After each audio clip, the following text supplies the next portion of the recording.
రెండోసారి SIT నోటీసులపై BRS అధినేత కేసీఆర్ సమాలోచనలు చేస్తున్నారు. ఎర్రవల్లిలో విచారించాలని కోరగా అందుకు సిట్ అధికారులు తిరస్కరించారు.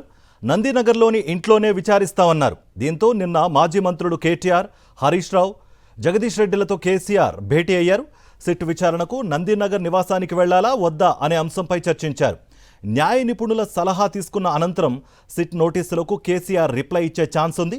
మరోవైపు కేసీఆర్ విచారణకు వెళితే రేపు రాష్ట్ర వ్యాప్తంగా బీఆర్ఎస్ నిరసన కార్యక్రమాలు చేపట్టే ఛాన్స్ ఉంది. ఇవాళ పెద్ద ఎత్తున బీఆర్ఎస్ నేతలు ఎర్రవెల్లి ఫామ్ హౌస్కు వెళ్లనున్నారు. ఇప్పటికే కేటీఆర్, హరీష్ రావు ఫామ్ హౌస్లోనే ఉన్నట్లుగా తెలుస్తోంది.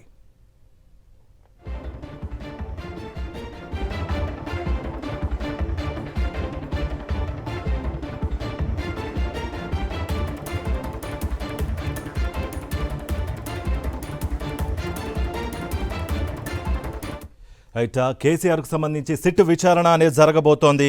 దీనికి సంబంధించి మరింత అప్డేట్స్ అందించడానికి మా ప్రతినిధి విష్ణు ఎర్రవల్లి ఫామ్ హౌస్ నుంచి జాయిన్ అవుతున్నారు. అంతేకాకుండా ఇటు దిలీప్ కూడా జాయిన్ అవుతున్నారు. విష్ణు, ముందుగా మీ దగ్గరికి వెళ్దాం. At present Erravalli farm house దగ్గర సిచ్యువేషన్ ఎలా ఉంది? ఆల్రెడీ మాజీ మంత్రులు కేటీఆర్ మరియు హరీష్ రావు అక్కడే ఉన్నట్టుగా కూడా తెలుస్తోంది. కార్యకర్తలు కూడా పెద్ద ఎత్తున చేరుకోబోతున్నారు అన్నట్టుగా కూడా సమాచారం అందుతోంది. సిచ్యువేషన్ ఎలా ఉంది? మీ దగ్గర అప్డేట్స్ ఏమున్నాయి?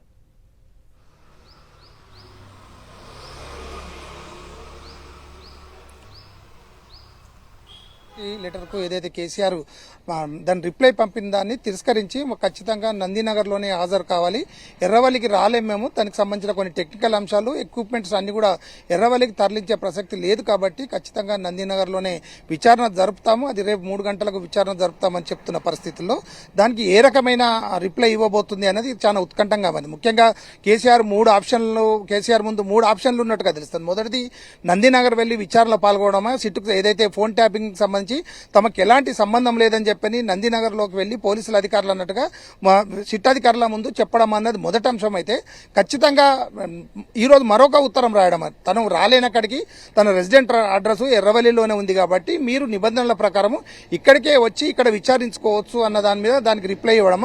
మూడోది న్యాయ నిపుణుల సలహా తీసుకోవడం అన్నది ఈ 3 ప్రధాన అంశాల పట్ల గత నిన్న నుండి కూడా సమాలోచనలు చేస్తా పరిస్థితి. ముఖ్యంగా ఈ అంశాన్ని రాజకీయ కోణంలోనే ఏదైతే ప్రస్తుతం ఉన్న ప్రభుత్వము కేసీఆర్ను రాజకీయంగా ఇబ్బందులు పెట్టాలనే నేపథ్యంలోనే దీన్ని వాడుకుంటున్నారన్న ప్రచారాన్ని బలంగా ప్రజల్లోకి తీసుకెళ్లాలన్న నేపథ్యంలో దీన్ని లీగల్గా వెళ్తే ఎట్లా ఉంటున్నదన్న కూడా కేసీఆర్ కూడా సమాలోచనలు చేస్తున్నట్టు తెలుస్తుంది.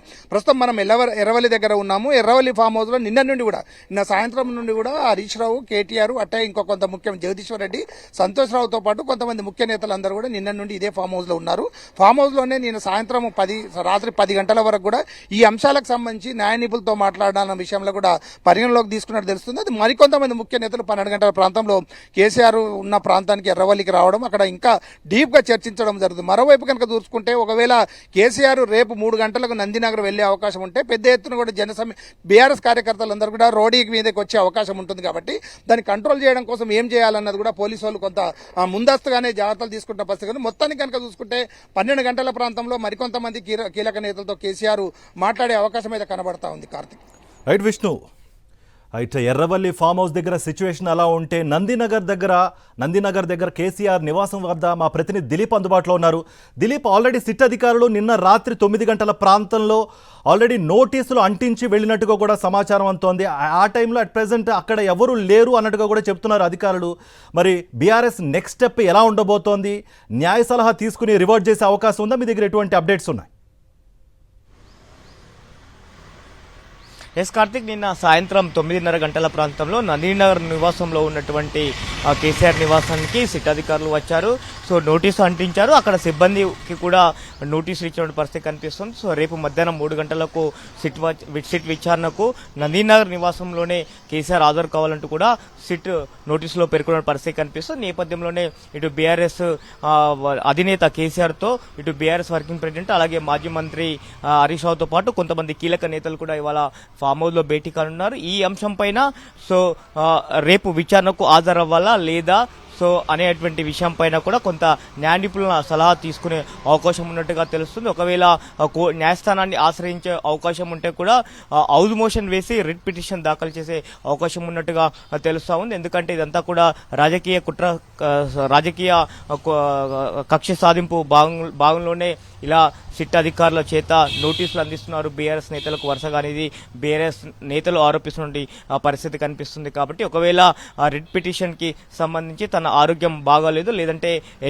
మున్సిపల్ ఎన్నికలు ఉన్నాయి కాబట్టి రాజకీయ కక్ష సాధింపు భాగంలోనే ఈ నోటీసులు ఇచ్చారు అంటూ కూడా పేర్కొనే అవకాశం ఉంది. తద్వారా మరి కోర్టు ఎలాంటి నిర్ణయం తీసుకుంటుంది, సో తన వయసులో రీత్యా మరోసారి నోటీసులు ఇవ్వమంటుందా, లేదా మున్సిపల్ ఎన్నికలు ఉన్నటువంటి నేపథ్యంలో సో మరోసారి విచారణ జరపాలి అని చెప్తుందా అనేటువంటిది కూడా ఒక ఆసక్తిగా నెలకొన్న పరిస్థితి కనిపిస్తా ఉంది. సో ఇప్పటికైతే ప్రస్తుతం అయితే నందినగర్ నివాసం వద్ద చాలా ప్రశాంతమైనటువంటి వాతావరణం ఉంది. ఎవరైతే ఇక్కడికి నేతలైతే ఎవరు రానటువంటి పరిస్థితి కనిపిస్తుంది. ఒకవేళ రేపు ఇక్కడ నందినగర్ లో గనక ఒకవేళ విచారణ చేయాల్సి వస్తే ఎలాంటి నిర్ణయాలు తీసుకోవాలనే పైన కూడా ఇవాళ బీఆర్ఎస్ అధినేత కేసీఆర్ తో పాటు అలాగే వర్కింగ్ ప్రెసిడెంట్ కేటీఆర్, మాజీ మంత్రి హరీష్ రావుతో పాటు కొంతమంది కీలక నేతలు కూడా అక్కడ ఫామ్ హౌస్ లో సమావేశమయ్యే పరిస్థితి కనిపిస్తుంది. ఎందుకంటే గతంలో మనం చూసాం కేటీఆర్ అలాగే హరీష్ రావు విచారణకు హాజరైనటువంటి సమయంలో రాష్ట్ర వ్యాప్తంగా కూడా నేతలతో పాటు కార్యకర్తలు కూడా పెద్ద ఎత్తున ఇటు భవన్ తో పాటు అలాగే విచారణ జరుగుతున్న ప్రాంతానికి వచ్చిన నేపథ్యం కనిపిస్తుంది. కాబట్టి ఒకవేళ రేపు విచారణ కనుక జరిగితే మళ్ళీ ఇటు మాజీ ఎమ్మెల్యేలు కానీ లేదంటే మాజీ మంత్రులు, ఎమ్మెల్యేలు, ఎమ్మెల్సీలు అందరూ కూడా మళ్ళీ తెలంగాణ భవన్ కి లేదంటే ఇటు నందినగర్ నివాసానికి సంఘీభావంగా కేసీఆర్ కి సంఘీభావంగా మరి రావాలి అని పిలుపునిస్తారా, లేదా మున్సిపల్ ఎన్నికలు ఉన్నటువంటి నేపథ్యంలో సో ఎన్నికల్లో మీరు ఉండండి అని చెప్తారా అనేటువంటి కూడా ఒక ఆసక్తి నెలకొన్నటువంటి పరిస్థితి కనిపిస్తుంది. అయితే బీఆర్ఎస్ మాత్రం కొంత న్యాయ నిపుణుల సలహా తీసుకునే అవకాశం ఉన్నట్టుగా తెలుస్తా ఉంది. Karthik, thank you Dilip.